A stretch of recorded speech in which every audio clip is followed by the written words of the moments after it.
सुप्रभात ओडिशा। नमस्कार बंधुगण, आपण को आम यूट्यूब चैनल पॉलिटिकल आडारे स्वागत। टॉप न्यूज गुड़िक जानापी भिडटी को शेष पर्यंत देखंतु। परवर्ती खबर, चिटफंड टंका फेरी पाइले 4,27,487 क्षतिग्रस्त। विधानसभा मुख्यमंत्री उत्तर। विधानसभा उठिला चिटफंड प्रसंग। क्षतिग्रस्त जमाकारी टंका फेरस्त तथ्य देले मुख्यमंत्री मोहन चरण माझी। एजाएं 4,27,487 क्षतिग्रस्त चिटफंड टंका फेरी पाइछन्ति। विधायक गणेश्वर बेहरा प्रश्न में मुख्यमंत्री लिखित उत्तर रखिछन्ति। परवर्ती खबर, ओडिशा मानव अधिकार आयोग अध्यक्ष भाव दायित्व नेले जस्टिस शत्रुघ्न पूजारी।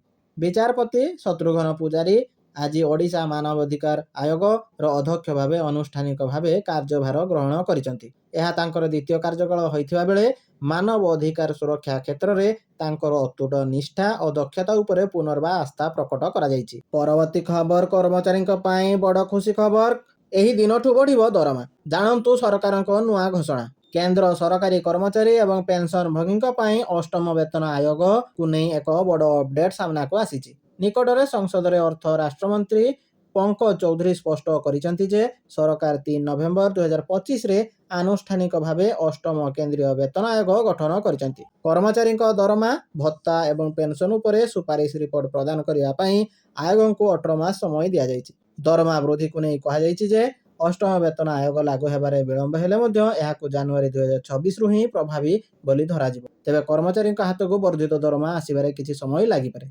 परवर्ती खबर, आसीगला छुट्टी लिस्ट। एप्रिल रे एतिकी दिन छुट्टी रहिबो। पिलांक खुशी कहिले न सरे। 2026-27 शिक्षा वर्ष आरंभ हेबाकु जाउछि। एहा सहित छात्र छात्री मानक पई किछि स्वागत योग्य खबर मध्य आसीछि।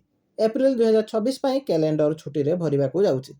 एही मासरे गुड फ्राइडे, आंबेडकर जयंती, बैशाखी भली प्रमुख पर्व पालन करा जाउछि, जहा फल रे देशर विभिन्न राज्यर स्कूल एवं कॉलेज गुड़िक छुट्टी घोषणा करा जाइछि। एप्रिल मासर छुट्टी प्रथम सप्ताह ही आरंभ हो जाउछि। एठार प्रमुख छुट्टी दिन गुड़िक हेउछि एप्रिल 1 उत्कल दिवस, एप्रिल 3 गुड फ्राइडे, एप्रिल 5 जहाँकि रविवार, एप्रिल 14 मंगलवार जहाँकि डॉक्टर भीमराव अंबेडकर जयंती, बैशाखी एवं विषुम पणा संक्रांति भली पर्व रही। से 15 एप्रिल बुधवार हिमाचल दिवस भाव में राज्य में पालन करा जाए। एप्रिल 17 रे चंद्रशेखर जयंती जहाँकि एक आंचलिक छुट्टी। परवर्ती खबर, सस्ता हैला सुना। एबे मौका हाथ छड़ा न करी तुरंत किणी नियंतु सुना एवं रूपा, नहेले परे कांदिबे। भारत में सुना मूल्य सामान्य ह्रास पाइछि। समस्त क्षेत्र में मूल्य ह्रास पाइछि। 24 कैरेट रु 18 कैरेट पर्यंत सबुथिरे मिलुछि भल रिहाती। आज सुना मूल्य 10 ग्राम 1,48,080 टंका अच्छी, जहाँ गत काली 1,48,090 टंका थिला। सेहीपरि 10 ग्राम 22 कैरेट सुनार मूल्य गत काली 1,35,750 टंका तुलन में आज 1,35,740 टंका रही। परवर्ती खबर, एसीबी निया। राज्यपाल को भेटी 6 दफा दाबी जणाइले बीजेडी और कांग्रेस विधायकगण।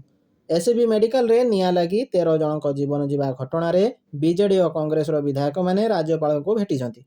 राज्यपाल को भेटी 6टी दाबी जणाइछन्ति। एसीबी घटना रे सरकार पदक्षेप नेबा और स्वास्थ्य मंत्री को इस्तीफा कांग्रेस और बीजेडी विधायक माने दाबी करिछन्ति। सेहीपरि मृतकक परिवार लोकंको 1 कोटी टंका सहायता देबाकू दाबी मध्य करिछन्ति। आहुरी 5 दिन जाए काल बैशाखी। 2 दिन पर 3 डिग्री बढ़िबो तापमात्रा। असह्य खरा और गुड़गुड़ी अनुभूत हेब। एथिसह आहुरी 5 दिन जाए वर्षा राज्य में काल बैशाखी प्रकोप जारी रहिबो। राज्यर केतेक स्थान में 30 रु 40 किलोमीटर बेगर पवन बहिपारे। मयूरभंज, केन्दुझर, कोरापुट, मालकानगिरी, बालेश्वर, रायगड़ा, गजपति, भद्रक, नवरंगपुर आदि जिला को येलो वार्निंग जारी करिछि पाणीपाग विभाग। आसंता 2 दिन पर राज्य में दिन तापमात्रा बढ़िबो। प्राय 2 रु 3 डिग्री तापमात्रा बढ़िपारे एमिति पूर्वानुमान करिछि पाणीपाग विभाग। आज दक्षिण ओडिशार किछि स्थान और उत्तर ओडिशार गोटे किंबा 2टी स्थान में हालुकारू मध्यम धरणर वर्षा सह घड़घड़ी संभावना रही। मयूरभंज, केन्दुझर, बालेश्वर, मालकानगिरी, कोरापुट, रायगड़ा, गजपति जिले में घड़घड़ी और वज्रपात सह 40 रु 50 किलोमीटर बेगर पवन बहिबार संभावना रही। तेणु पाणीपाग विभाग एही जिला गुड़ी को येलो वार्निंग जारी करिछि। परवर्ती खबर, बीएड रे नाम लेखा पई बढ़ुछि समस्तक आग्रह। 7 दिन में 27,000 रु ऊर्ध्व आवेदन। राज्य में बैचलर इन एजुकेशन बीएड पाठ्यक्रम रे नाम लेखा पई आग्रह बढ़ुवा देखा मिली। बीएड प्रवेशिका परीक्षा पई गत 23 तारिख रु ऑनलाइन आवेदन प्रक्रिया राज्य में आरंभ हो जाइथिबा बेले एप्रिल 6 तारिख पर्यंत एही प्रक्रिया चालू रहिबो। ତେବେ 7 ଦିନ ମଧ୍ୟରେ ବିଏଡ୍ ନାମ ଲେଖା ପାଇଁ ଥିବା ସିଟ୍ ସଂଖ୍ୟା ଠାରୁ ବହୁ ଗୁଣା ଅଧିକ ଛାତ୍ରଛାତ୍ରୀ ଆବେଦନ କରିଥିବା ଦେଖିବାକୁ ମିଳିଛି। ସେହିଭଳି ମେ 31ରେ ବିଏଡ୍ ପାଇଁ ପ୍ରବେଶିକା ପରୀକ୍ଷା ହେବାକୁ ଥିବାବେଳେ ଜୁନ୍ 3ରେ ଏମ୍ଏଡ୍ ଏବଂ ବିଏଚ୍ଏଡ୍ ପ୍ରବେଶିକା ପରୀକ୍ଷା ଅନୁଷ୍ଠିତ ହେବ। ପରବର୍ତ୍ତୀ ଖବର, ମହଙ୍ଗା ହେଲା ଫାଷ୍ଟାଗ ବାର୍ଷିକ ପାସ୍ ଫି, ଯାତ୍ରୀମାନଙ୍କ ପାଇଁ ବଡ଼ ଖବର। ଏପ୍ରିଲ 1ରୁ ଦେବାକୁ ପଡ଼ିବ ଏତେ ଟଙ୍କା। ଯଦି ଆପଣ ଯାତ୍ରୀମାନଙ୍କ ମଧ୍ୟରୁ ଜଣେ ଯେଉଁମାନେ ରାଜପଥରେ ପ୍ରାୟତଃ ଯାତ୍ରା କରନ୍ତି, ତେବେ ଏହି ଖବର ଆପଣଙ୍କ ପାଇଁ। ଭାରତୀୟ ଜାତୀୟ ରାଜପଥ ପ୍ରାଧିକରଣ NHAI ନୂତନ ଆର୍ଥିକ ବର୍ଷ 2026-27 ବର୍ଷ ପାଇଁ ବାର୍ଷିକ ଫାଷ୍ଟାଗ ଶୁଳ୍କ ବୃଦ୍ଧି କରୁଛନ୍ତି। ଏପ୍ରିଲ 1, 2026 ଠାରୁ ଫାଷ୍ଟାଗ ବାର୍ଷିକ ପାସ୍ର ମୂଲ୍ୟ 3000ରୁ ବୃଦ୍ଧି କରାଯାଇ 3075 ଟଙ୍କା କରାଯାଇଛି।